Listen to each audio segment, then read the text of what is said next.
Ya, Ikhwan Ahwat masih bersama saya Nurdiana Nurman dan Dokter Gigi Puput dalam ruang kesehatan dalam tema membahas perawatan gigi patah. Tadi sudah kita bahas tentang penyebabnya ya dok ya, apa saja yang harus dilakukan, perawatan apa saja yang dilakukan ketika gigi patah. Nah, saat ini bagi Anda yang ingin bergabung dan bertanya atau berbagi, kami tunggu dan kita masuk ke pertanyaan yang sudah masuk ya dok ya di sini dari hamba Allah di Magelang. Assalamualaikum warahmatullahi wabarakatuh, Dokter Puput. Waalaikumsalam warahmatullahi wabarakatuh. Gigi saya selalu sakit nih dok. Nah, bagaimana caranya mengatasinya dan apakah gigi ompong itu identik dengan penyakit jantung? Giginya sering sakit. Giginya sering sakit ya harus datang ke dokter gigi ya. Pengen tahu ini kenapa sih, kalau misalnya kita ngomongnya sakit gigi terus kenapa? Ya bingung. Jadi harus benar-benar datang dulu ke dokter gigi, kita lihat ada lubang atau tidak, ada radang atau tidak sama giginya, sama gusinya. Jadi setidaknya 6 bulan sekali datang ke dokter gigi untuk perawatan scaling, pembersihan karang gigi. Lalu kalau ada yang lubang-lubang tambal, kalau misalkan ada yang perlu disembuhin gusinya, datang ke dokter akan dilakukan tindakan perawatan. Terus untuk gigi ompong tadi kenapa? Jantung ya? Apakah ada identik dengan penyakit kalau jantung? Kalau ompong, lihat dulu ompongnya itu masih ada sisa akar atau tidak. Kalau misalnya ada sisa akar, terus terjadi infeksi, bisa dia mengarah ke jantung. Jadi infeksinya itu mengalir melalui darah menuju ke jantung, itu juga membuat masalah pada jantung. Tapi kalau misalnya ada sisa akarnya, tapi kalau bersih nggak ada pengaruhnya. Iya, demikian semoga terjawab ya. Lalu kita beralih ke Ibu Ayu di Bekasi. Nah, Assalamualaikum warahmatullahi wabarakatuh dokter. Waalaikumsalam warahmatullahi wabarakatuh. Sebaiknya berapa bulan sekali sih dok mengunjungi dokter gigi? Dan apakah ada bahayanya memasang gigi palsu bukan dari dokter gigi?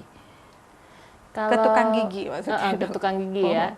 Jadi banyak kasus yang pasang gigi melalui tangan ajaib tukang gigi.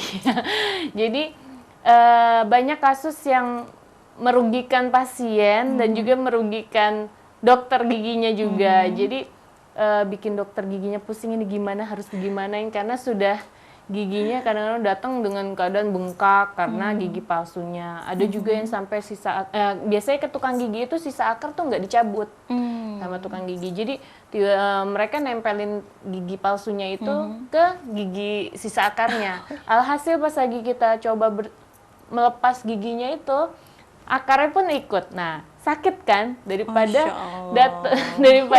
sakitnya banget double, mendingan langsung pasangnya sama dokter gigi. Yang jelas-jelas kita harus bersihin dulu sisa akarnya, baru kita pasang gigi palsunya. Dan biasanya gigi palsu dokter gigi itu kan akan lebih aman. Kita akan melihat jaringan di sekitarnya, bakal merusak apa tidak, ada tekanan yang berlebih atau tidak, gitu, dan merusak gigi sebelah-sebelahnya atau tidak. Terus tadi berapa bulan sekali? Jadi ke dokter gigi itu sebaiknya 6 bulan sekali. Ya, itu setidaknya kalau misalnya giginya tidak ada lubang, ya dilakukan pembersihan karang gigi dan biar giginya tetap bersih gitu. Karang gigi itu juga bikin gigi berlubang dan juga bisa membuat mulut menjadi bau. Oh begitu ya, halitosis ya dok ya kalau misalnya itu. Nah, semoga terjawab ya Ibu.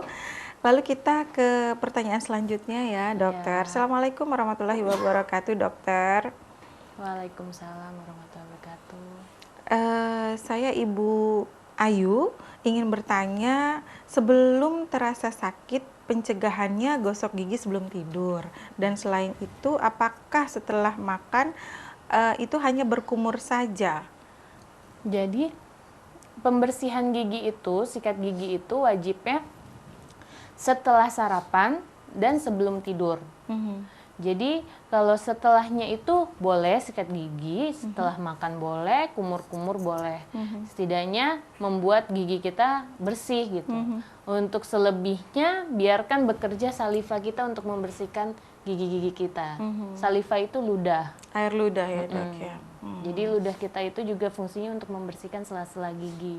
Jadi sudah kita bersihin, jadi ada proteksi lagi sama salivanya. Iya, begitu semoga terjawab ya Ibu.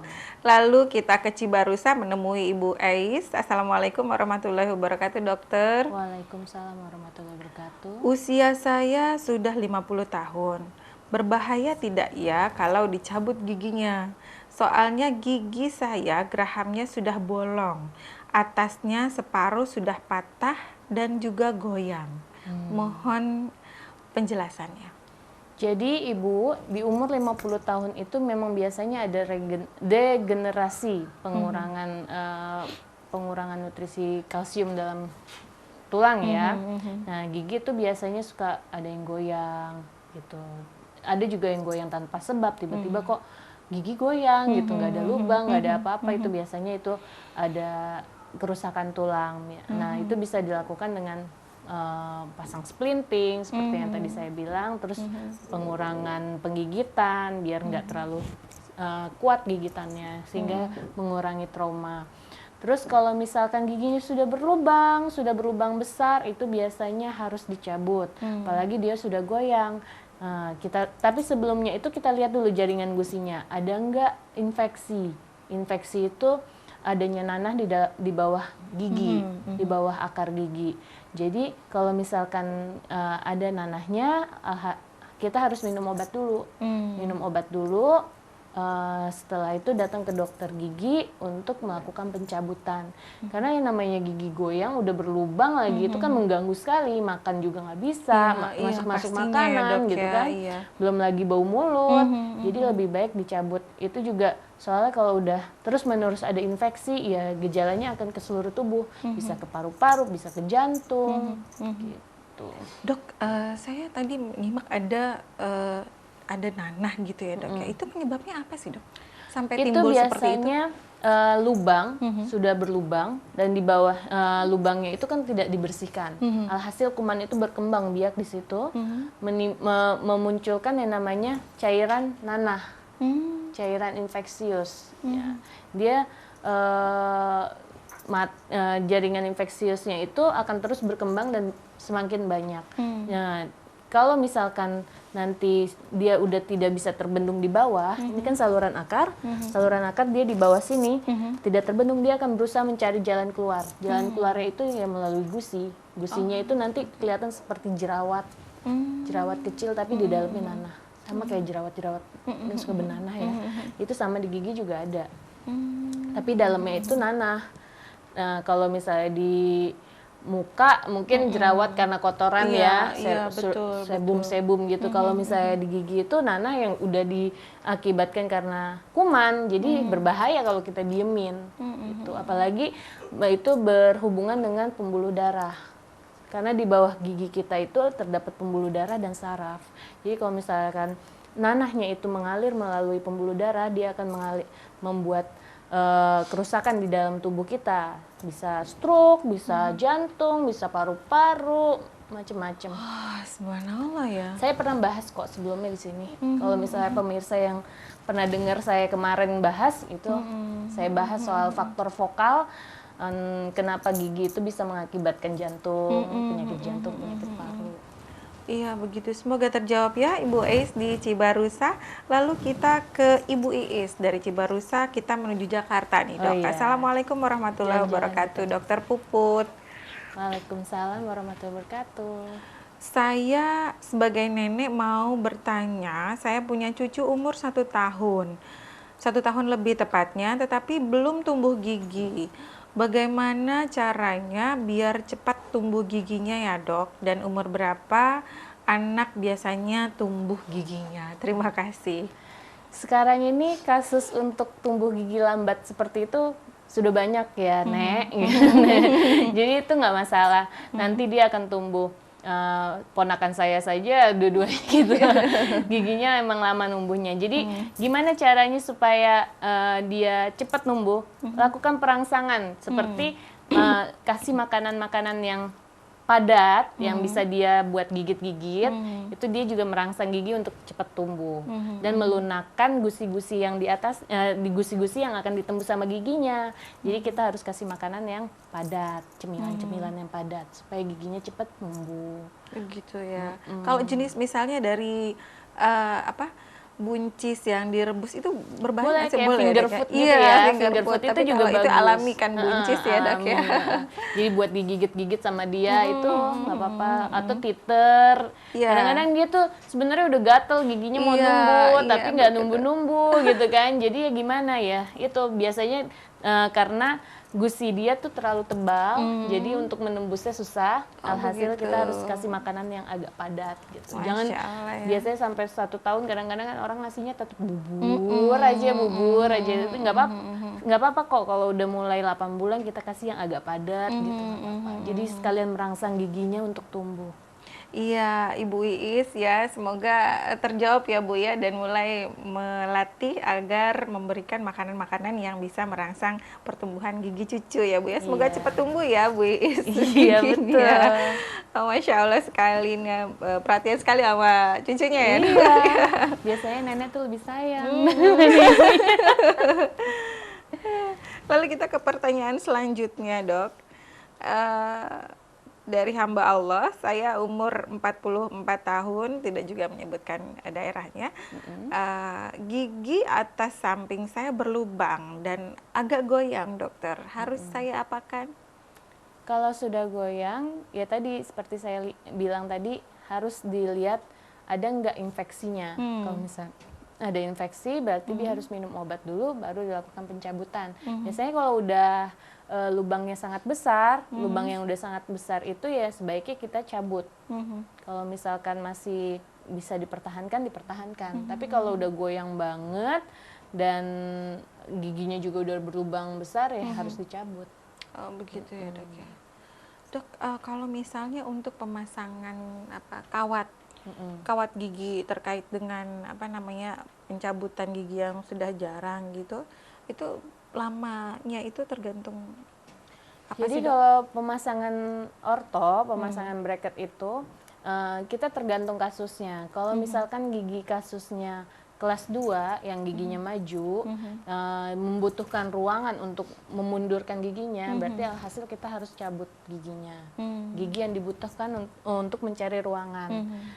Kalau misalkan tidak perlu lakukan pencabutan, ya biasanya itu pengalaman saya untuk melakukan ortodonti itu kalau tanpa pencabutan bisa sampai 2 tahun. 2 tahun lebih sedikit lah bisa juga.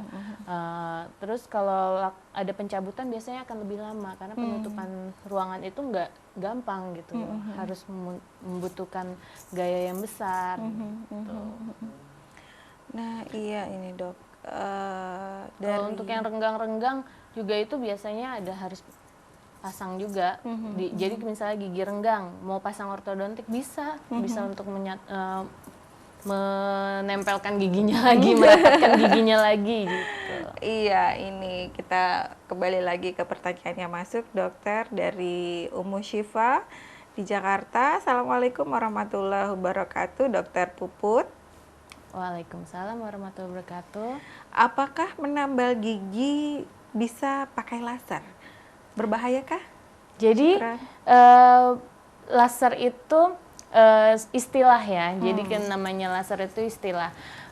Kita itu menggunakan bahan tambalan bernama composite. Jadi bahan composite itu kita ngeringinnya itu menggunakan laser atau sinar, bisa dibilang sebenarnya sinar UV, sinar UV yang dikhususkan dengan alat gitu untuk mengeraskan tambelannya. Itu yang namanya dibilang laser gitu. Karena di situ ada lampu berwarna biru yang untuk mengeraskan tambelannya itu. Aman. Untuk gigi aman. Justru itu digunakan untuk mengeraskan tambelannya, bukan untuk merusak gigi gitu. melekatkan tambelannya ke gigi itu harus pakai laser. laser itu. Justru lebih aman dan lebih kuat ya dok ya? Ya iya, bikin tambelannya jadi kuat. Iya, begitu Bu Siva, jadi aman ya tetap menggunakan laser ya. Lalu ke selanjutnya dari Edi, Assalamualaikum warahmatullahi wabarakatuh. Waalaikumsalam warahmatullahi wabarakatuh. Dok, kalau sakit gigi pakai obat alami, contohnya getah jarak, gimana tuh dok? Bagus tidak? Merusak, saya juga kurang paham ya gitu, getah jarak tuh kayak gimana. Saya taunya kakak tua lah apalah itu biasanya sampai bikin giginya keropos ya. Untuk pengobatan herbal seperti itu mungkin sementara ya. Jadi kalau misalnya giginya lubang sakit sampai tengah malam sampai pagi itu sakit gitu kan, itu gimana nih caranya ya? Ya ditetesin pakai itu tadi minyak seperti itu nggak masalah, tapi tetap harus datang ke dokter gigi. Iya. Nah, setelah pengobatan yang udah dia lakukan, tetap harus datang ke dokter gigi untuk nyembuhin gigi ya, untuk perawatan selanjutnya seperti penambalan, perawatan saluran akar dan sebagainya. Iya dok, tadi dokter menyebutkan ada kelas 2, kelas 1, kelas 4 itu untuk klasifikasi apa sih dok? Itu klasifikasi untuk lubang, lubang pada gigi. Kalau lubang pada gigi itu ada kelasnya ada 5. Jadi yang pertama gigi berlubang kelas 1. Kelas 1 itu pada oklusalnya, pada bagian gigitannya. Itu biasanya dilakukan penambalan untuk kelas 1. Terus kelas 2 itu biasanya gigi yang lubangnya itu udah mencapai 2 dinding. Bagian oklusal sama bagian distal atau bagian samping-samping gigi interdentalnya. Terus kalau kelas 3 biasanya itu kelas 3 itu udah sampai mahkotanya patah atau gompel sedikit. Sama dengan kelas 4 itu gompel. Kalau misalkan dan kelas 5 itu biasanya gigi yang kerusakannya lubangnya itu di antara mahkota sama akar. Jadi bentuknya itu seperti coak gitu. Jadi itu biasanya dikarenakan abrasi. Sikat gigi yang terlalu kencang, alhasil giginya di antara mahkota dan akar terdapat coakan. Sebenarnya pendengar ada banyak istilah-istilah yang kita dengar yang harus kita gali lagi nih, seperti abrasi. Itu apa sih dok, abrasi itu? Abrasi itu trauma yang dikarenakan sikat gigi, sikat gigi yang terlalu kencang, jadi ada kikisan. Nah, kikisan, jadi bentuknya terkikis, kikisan dia terkikis, giginya terkikis sehingga terbentuk coakan. Jadi giginya itu nanti ada coakan di sebelah sininya, jadi di leher mahkotanya. Jadi biasanya itu dekat sama gusi. Kadang-kadang orang-orang tuh suka, ini kenapa ya giginya kayaknya nggak berlubang, ternyata ada coakan itu. Jadi dia ngerasa ngilu. Oh seperti itu ya. Itu ngilunya dok, ya? sangat ngilu karena udah menghilangkan emailnya.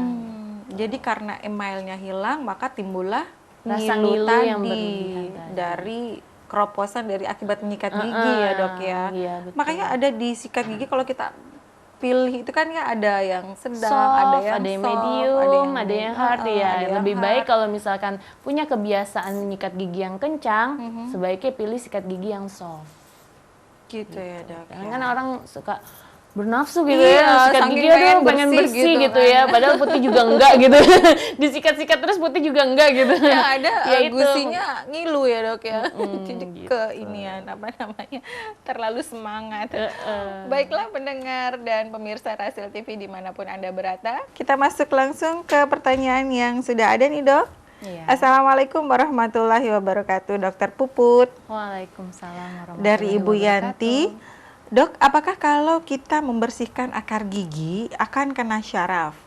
Kalau memang iya, bagaimana jika mau mengganti gigi atau dengan cabut gigi tapi tidak mengenai saraf? Dan apakah gigi akan bau menjadi efeknya seperti itu?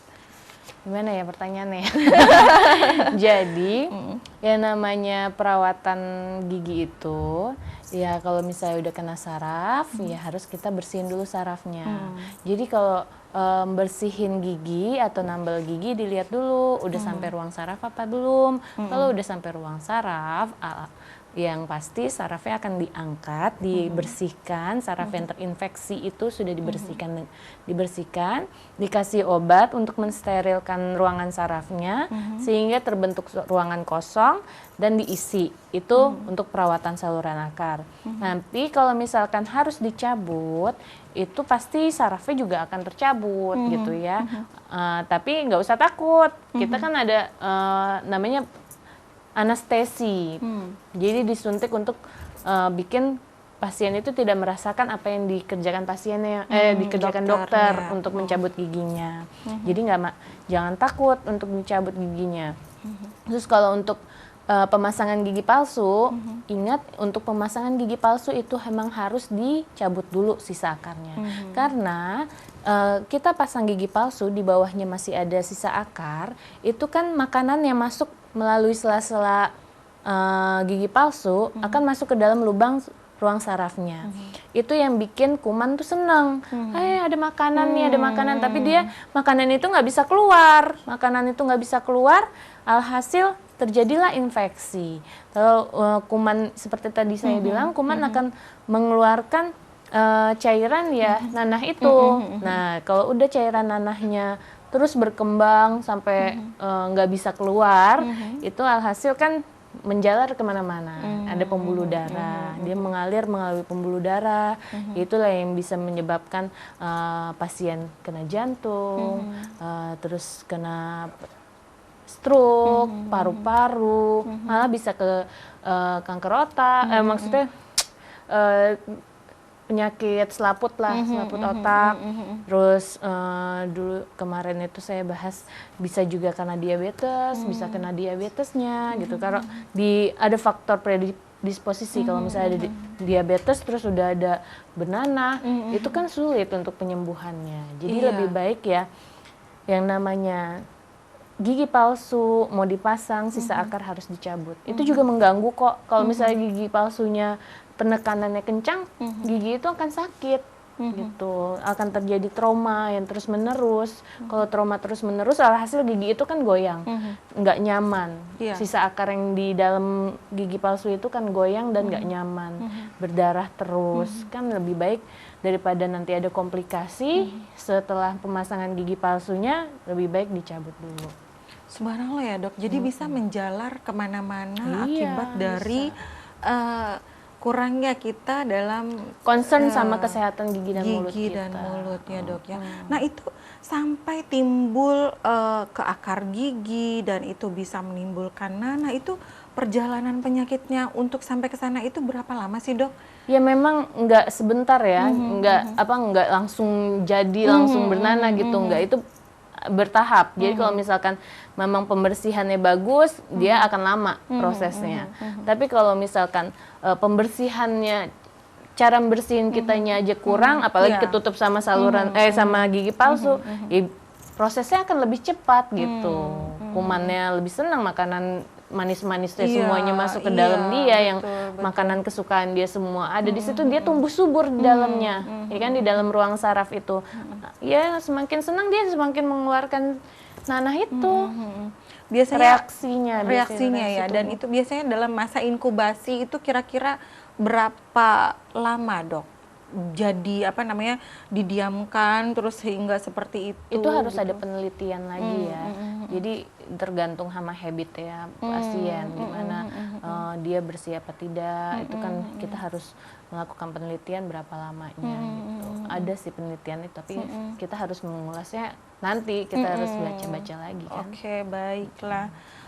Pendengar dan pemirsa Rasil TV, menarik sekali ya bahasan tentang bagaimana merawat gigi patah ini dari mulai usia anak-anak ya dok ya, juga dimulai tadi kita udah bahas menimbulkan infeksi, dan itu juga bisa menyebabkan maaf ya bau mulut yang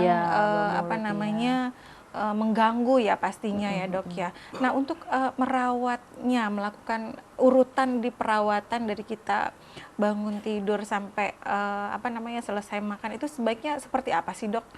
Dari bangun tidur, apa kita kumur dulu, apa sikat gigi dulu? Biasanya kan kalau misalnya baiknya itu bangun tidur kita baiknya kan kumur-kumur dulu. Kadang-kadang lebih baik kan kita minum ya. Biasanya kita minum air putih. Urutannya ya dari kita itu minum ya. air putih. Minum air putih itu kan secara tidak langsung kita membilas mulut kita. Jadi minum air putih dulu ya dok ya, belum apa-apa bangun tidur kita minum air putih Minum dulu. air putih, ya kan? Lalu? Minum air putih. Setelah itu kita kan sudah bersih-bersih sarapan dulu. Sarapan, baru kita mandi untuk berangkat kerja. Atau kadang-kadang kita sudah mandi dulu kan sikat gigi. Iya. Nah setelah itu kita kumur-kumur boleh. Atau menyempatkan diri setelah mandi sarapan sikat gigi Iya. gitu. Juga sikat gigi. Jadi sepanjang hari kita dalam keadaan fresh mulut kita. Nah kalau udah siangnya kita makan siang, kita bisa boleh kumur. Kita bisa bersihinnya pakai dental floss atau apa gitu. Nah sebelum tidur malam baru kita sikat gigi lagi. Jadi kalau mau mandi kan sikat gigi. Tapi kan biasanya jeda setelah kita mandi terus untuk tidur kita kan ada jeda. Kadang-kadang kita makan apalah, kita minum yang manis-manis itu harus sikat gigi lagi. Oke dok ya. Jadi urutannya itu bangun tidur pagi kita minum dulu gitu ya dok ya.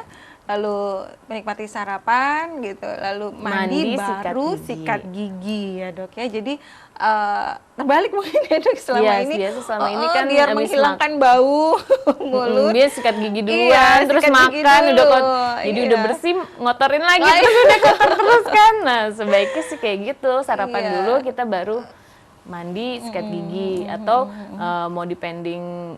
Mau udah sikat gigi, mandi dulu, sikat gigi nggak apa-apa. Nanti sebelum berangkat sikat gigi lagi baru berangkat. Gitu. Masya Allah ya pendengar dan pemirsa Radio Silaturahim, saya termasuk orang yang salah melakukan kebiasaan perawatan gigi ya. Jadi banyak sih nggak semuanya, bukan Bu Nana aja, kita semua pasti kayak gitu kan. Cuman memang gimana cara kita untuk membiasakannya itu gitu ya. Kita mulailah belajar untuk sikat gigi setelah sarapan sarapan dan ya, sebelum tidur. Dan sebelum tidur itu cukup 2 kali sehari ya dok ya? Iya minimal 2 kali sehari. Minimal, berarti kalau misalnya mau setelah mandi sikat gigi lagi, it's okay, lebih baik kan? Iya betul, karena Rasulullah Shallallahu Alaihi Wasallam sendiri bersiwak itu setiap menjelang sholat ya, setiap wudu malah bersiwak. Iya, jadi beliau Masya Allah terawat ya giginya dengan siwak pun cukup merawat, mengokohkan gigi beliau, membuat beliau juga charming gitu kan. Dan salah satunya menegaskan pandangan mata ya dok ya, Masya Allah dari manfaat bersiwak itu. Dia juga hawa mulut pun harum. Jadi siwak itu pernah saya bahas, emang di situ ada komposisi yang mirip seperti odol. Jadi bagus dalamnya itu siwak itu, jadi bisa menguatkan gigi, menghilangkan bau mulut, terus mengandung zat-zat yang bikin memperkuat giginya itu, menyehatkan gusi-gusinya, jaringan penyangganya. Baik dokter, ini ada pertanyaan yang masuk, alhamdulillah. Assalamualaikum warahmatullahi wabarakatuh, Dokter Puput. Waalaikumsalam warahmatullahi wabarakatuh. Dok, kalau gigi pakai kawat, apakah berbahaya? Nah, karena banyak anak-anak tanggung yang mulai senang memakainya sebagai aksesoris, bukan kepentingan gigi ya dok ya. Bagaimana dok? Itulah saya prihatinnya ya, sekarang itu dijadiin tren sama anak-anak muda ya, anak-anak KBG, disangkanya pasang kawat gigi itu nggak ada masalah juga dipasang, nggak apa-apa, yang penting model gitu kan. Salah, apalagi yang masang bukan orang yang berkapasitas menjadi dokter gigi gitu, seperti tukang gigi, malah bukan tukang gigi pun mereka masang kayak orang-orang salon, malah temennya pun ada yang masang gitu. Itu hati-hati, karena banyak banget kasus pasien yang datang ke saya itu dengan kawat yang nggak sesuai harus dipasang pada giginya, alhasil giginya berubah bentuknya gitu. Dia pikir mau model-modelan, tapi yang ada malah merusak giginya, merusak bentuk giginya, merusak, malah ada yang pernah sampai giginya hampir mau lepas. Itu kalau mau lihat sekarang kan zamannya medsos ya, kita bisa lihat-lihat di Instagram, di situ ada akun yang namanya korban tukang gigi. Coba dilihat di situ banyak banget korban-korban yang kawat gigi yang bikin kalian tuh bisa berpikir 2 kali lah. Jangan sama orang yang bukan kapasitasnya dokter gigi untuk memasang kawat gigi. Jadi itu namanya kawat gigi itu masangnya pun harus hati-hati. Ada ukurannya dan kawatnya pun ada ukurannya. Nggak bisa sembarangan, naroknya juga pun harus sesuai bentuknya gitu kan. Jadi jangan sembarangan ke orang-orang yang bukan kapasitasnya untuk mengerjakan seperti itu gitu. Jadi bukan buat gaya-gayaan, tapi untuk memperbaiki bentuk gigi kita, untuk merapikan gigi kita. Ya kan sebenarnya dalam agama Islam juga kita nggak boleh kan buat gitu cantik-cantikan doang kan. Kita pakai itu harus sesuai dengan indikasinya. Dan harus, memang sangat perlu ya dok ya. Jika sama veneer juga, veneer juga kalau misalkan giginya masih bagus, jangan di veneer, sayang, karena veneer itu kita lakukan pengikisan, dikikis ya. Walaupun ada yang nggak pakai pengikisan, tapi tetap aja itu merusak, karena kan kita melakukan pelapisan kan. Kalau misalkan kita bongkar, hasil giginya juga akan terkikis. Oh begitu. Gitu. Jadi kalau giginya bagus, ngapain harus di veneer gitu? Mau warnanya putih kayak artis-artis, itu juga jadi pemikiran lah. Kalau kita putihnya kayak tembok juga kan nggak bagus. Ya kan, ya putihnya kayak kayak WC yang putih porcelain gitu juga nggak bagus gitu ya. Kita melakukannya harus sesuai indikasi lah. Kalau memang giginya harus dirawat seperti itu ya, kayak patah tadi kita pakein veneer, it's okay, karena kita kan harus memperbaiki bentuknya, memperbaiki tapi bukan untuk mempercantik banget. Ya hasil dia cantik karena giginya itu bonus. Tapi kan kita pakai itu untuk memperbaiki pengunyahannya. Kalau misalkan giginya patah, dia jadi susah untuk ngunyah, ya kan? Nah, gitu. Melakukan perawatan untuk mengembalikan gigi kepada fungsinya agar bisa digunakan kembali gitu ya, tanpa rasa sakit. Bukan menggunakan gigi sebagai media untuk kosmetik seperti itu ya, dok. Gigi berantakan pun harus di ortodonti karena kan itu mengganggu pengunyahan. Gigi berantakan itu bukan berarti makanan yang kita kunyah tuh halus, malah banyak yang terlewatkan gitu. Jadi makanan-makanannya itu nggak halus. Bentuk gigi yang rata itu bikin makanan yang kita makan itu menjadi halus. Jadi makanan yang masuk ke dalam tubuh itu kan udah tercerna dengan baik. Jadi nggak menimbulkan penyakit perut. Penyakit Kalau misalkan giginya berantakan, makanan yang nggak halus, alhasil sering gitu kan. Jadi akibat dari makanan yang belum terkunyah halus tadi ya dok. Terus ada juga yang gigi berantakan juga bisa menyebabkan gigi yang lainnya berlubang. Nah, lebih baik kan giginya harus dirapihkan. Jadi gigi yang lainnya yang keumpet-umpet itu bersih. Gitu. Oh ya dok, tadi mengenai pengunyahan ya dok ya, pengunyahan yang tidak terlalu halus pun dapat mengakibatkan gigi yang lain berlubang ya dok ya. Nah, normalnya pengunyahan itu berapa kali sih dok? Ini ya, kalau misalkan literatur ya sampai 32 ada literatur kali yang gitu, sampai 54 kali gitu kan. Tapi kalau kita rasa kita udah bisa menelannya sih nggak masalah. Tapi ya kalau bisa lebih lama dikunyah untuk meringankan usus kita untuk mencerna.